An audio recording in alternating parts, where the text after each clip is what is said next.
more property. In the same time, they already have like 7 or 8 houses. So Wei, heading into 2012, looking at China's economy, what's your biggest worry?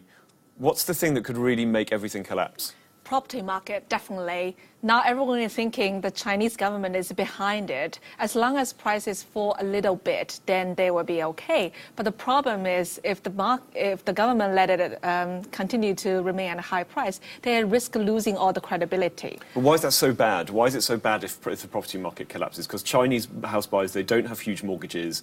The leverage in the system is not like it was in the US. So why is that going to be? Why is that an Achilles heel? Why should because the growth depends on property market. Investment in China accounts for almost half of the GDP. So if property markets started collapsing, then there will be the fixed asset investment will slow down. That will be the most important driver of the Chinese economy. And there are other things like consumption. For example, if you're buying fewer homes, then you naturally buy fewer, electronic appliances. You don't need fridges, cars. you don't need wallpaper, Exactly. all that kind of stuff. So what's that going to do? That's going to push GDP down, I guess. So potentially if the property bubble pops, what will happen? What kind of GDP I'm thinking GDP may fall below 8% for the first time in a whole decade. The street economists are still expecting something higher, close to 9%, but I think that's not realistic.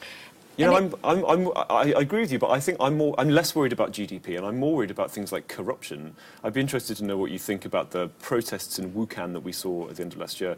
Villagers getting angry about land that's been taken away from them.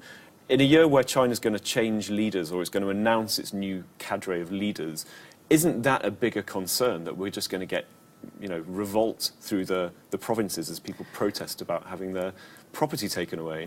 The good thing is China is not run by one single person anymore, and we expect the leadership change to come, and I think a lot of them may have already been decided.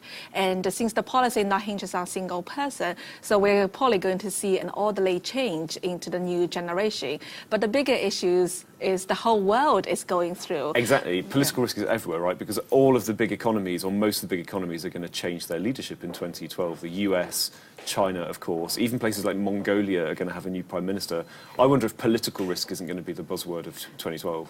Also, external factors are bad for China. Once they export, that will really hit exports. That's also a big growth engine of the Chinese economy. So exports, political risk and property, 3 things to watch out for in the year of the dragon. Absolutely.